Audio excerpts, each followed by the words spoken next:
Sejak daerah tempatku bekerja dinyatakan sebagai zona merah, aku selalu menaruh curiga pada Barto, kucing kesayanganku yang sudah 2 tahun menemaniku di kontrakan ini.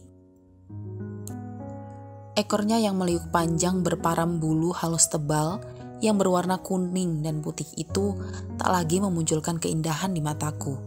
Setiap kali ia pulang ke kontrakan dan mengeong untuk makan, akhir-akhir ini kerap kuabaikan hingga ia hanya meringkuk di pojok dapur dengan mata redup dan lidah menjilat-jilat kaki depan.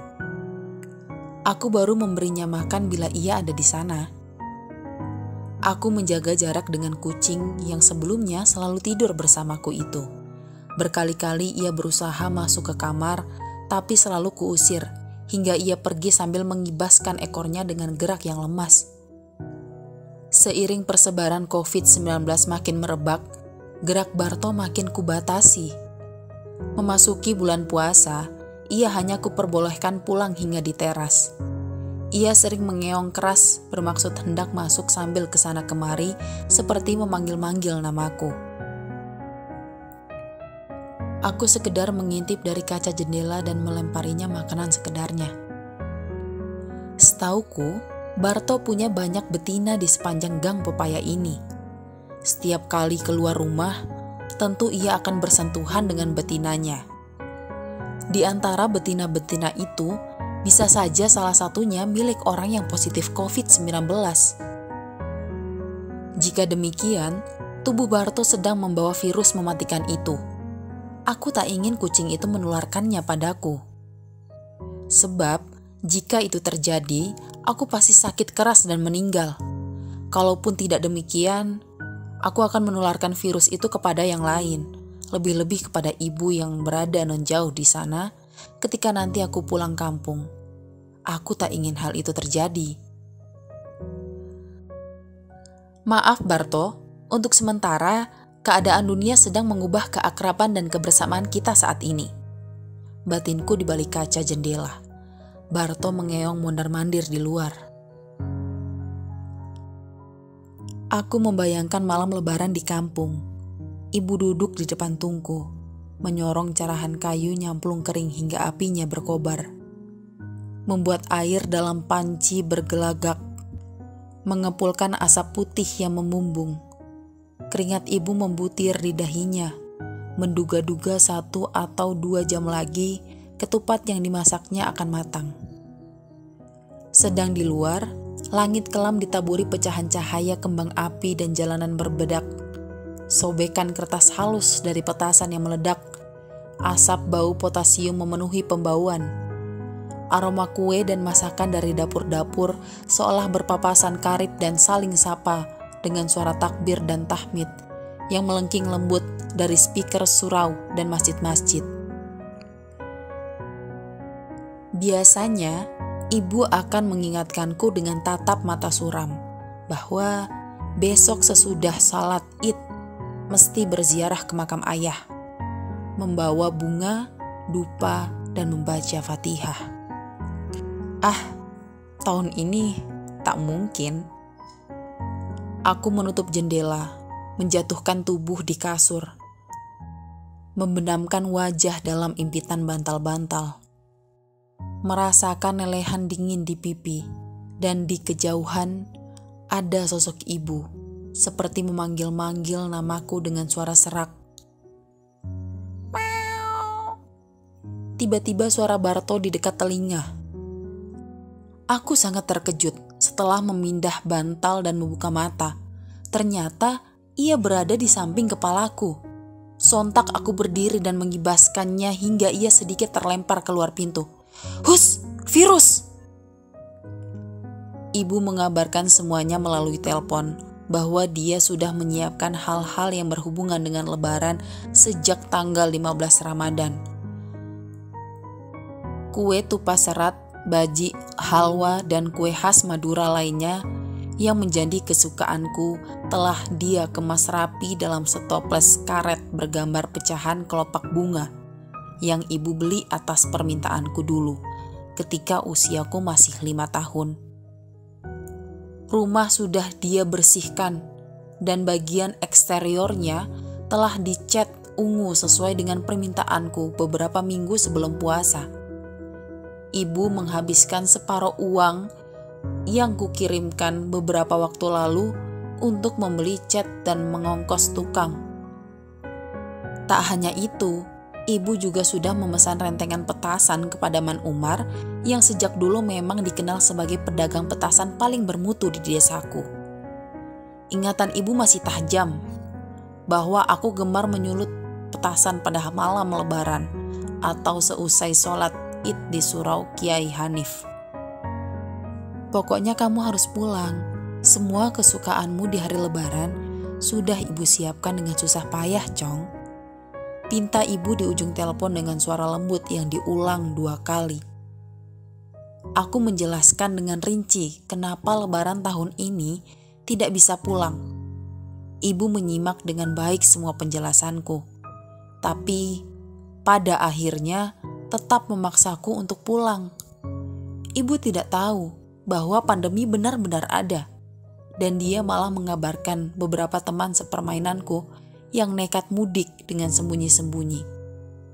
Ada yang ikut truk pengangkutan barang, ada yang ikut travel dengan harga mahal, dan ada yang menempuh jalur laut melalui sampan kecil yang penuh resiko. Semua pulang demi berlebaran di kampung. Mereka rela berkorban demi berlebaran dengan keluarga. Kamu harus seperti mereka. Suara ibu agak nyaring. Sejenak kami terdiam. Hanya napas ibu yang terdengar naik turun. Di akhir percakapan, aku hanya minta kepada ibu untuk mempertimbangkan semua itu. Aku yang semula tak ingin mudik, sedikit demi sedikit muncul keinginan untuk mudik. Tapi aku bimbang. Khawatir aku membawa virus yang malah membawa pengantar kematian bagi ibu. Aktivitas menarik yang bisa mengusir kegalauan tidak lain adalah menyiram bunga. Sore itu pikiranku berkecamuk oleh 2 keinginan, antara pulang kampung atau tidak. Wajah ibu selalu berkelebat di kelopak mata, seolah aku durhaka bila di hari lebaran nanti tidak bersamanya. Aku memaklumi itu karena ibu hanya hidup sendirian. Setahun tanpaku tentu memunculkan rasa rindu yang mendalam dari seorang ibu kepada anak satu-satunya. Tapi keadaan pandemi membuatku bimbang. Aku galau dan gundah. Ku ambil bor berleher mirip angsa, mulai menyiram bunga pada pukul 4 sore. Selain mengusir galau, hitung-hitung sambil menunggu waktu berbuka puasa. Ujung bor yang dipenuhi lubang-lubang halus memancarkan air dengan alir halus yang menyebar lebar ke setiap mirip kelopak bunga yang panjang. Aku memulainya dari jenis bunga-bunga yang kecil hingga jenis bunga-bunga yang besar. Angin sore bertiup lirih. Perlahan kegalauanku pudar.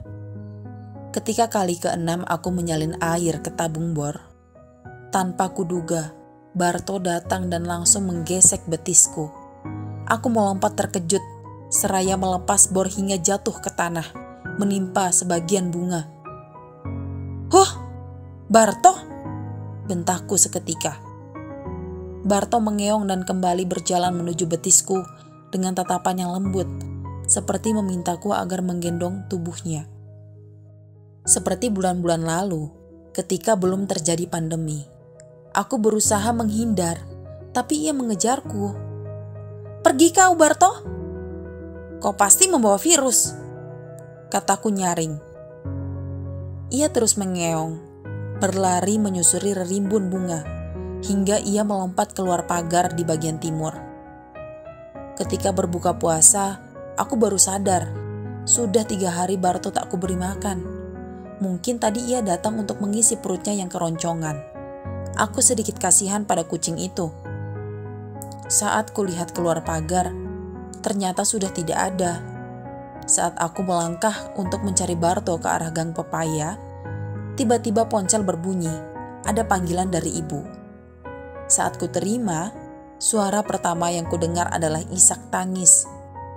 Aku terkejut, sejenak tak ada kata-kata. Kenapa ibu seperti menangis? Aku membuka percakapan. Apa kamu tak ingin mudik, nak? Ibu balik bertanya. Sebentar, aku balik masuk ke perkarangan dan mengunci pintu pagar. Lebaran sudah di depan mata, nak. Jika kamu tak punya uang, biar perhiasan ibuku jual dan uangnya akan kukirimkan padamu. Oh, tidak, Bu. Bukan karena saya tak punya uang. Lalu apa? Begini, Bu. Sekarang ada anjuran agar tidak mudik dulu. Semua orang lebih baik di rumah saja agar tidak terkena virus corona. Bu, virus itu sangat mematikan. Ibu hanya terdiam, mungkin bimbang, mau menjawab apa. Suara Ishak masih terdengar. Berlebaran di tanah rantau cukup membuat rasa rindu kepada keluarga begitu tajam. Tapi tahun ini, semua itu harus terjadi demi keselamatan bersama. Subuh hari ketika gema takbir, tahlil, dan tahmid, kemenangan dilantunkan di masjid-masjid. Kerinduanku kepada ibu makin mengiris batin.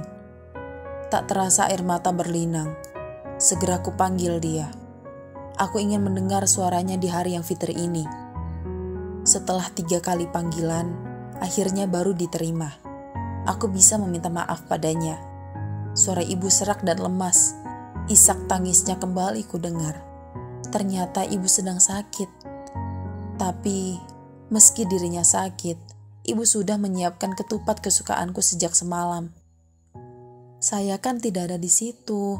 Lalu bagaimana dengan ketupat itu, Bu? Nanti, sesudah sholat Id, aku akan memanggil bocah-bocah ke sini, biar mereka yang makan ketupat ini. Aku akan menganggap mereka adalah kamu yang lain, yang kini bersamaku. Suara ibu lirih, beriringan Ishak.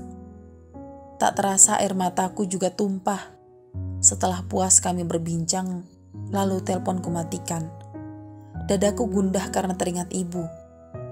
Demi sedikit mengobati kegundahan itu, aku menuju perkarangan, menyejukkan mata dengan melihat bunga-bunga berkeramas embun. Setelah beberapa langkah di antara barisan bunga melati, aku terkejut melihat Barto terkulai lemas. Semut-semut sudah memenuhi ekornya. Aku berteriak memanggil namanya, tapi tak berani menyentuhnya. Aku tetap khawatir ia membawa virus. Suara takbir, tahlil, dan tahmid masih menggema.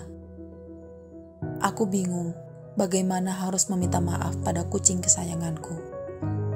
Rumah Ibel 2021.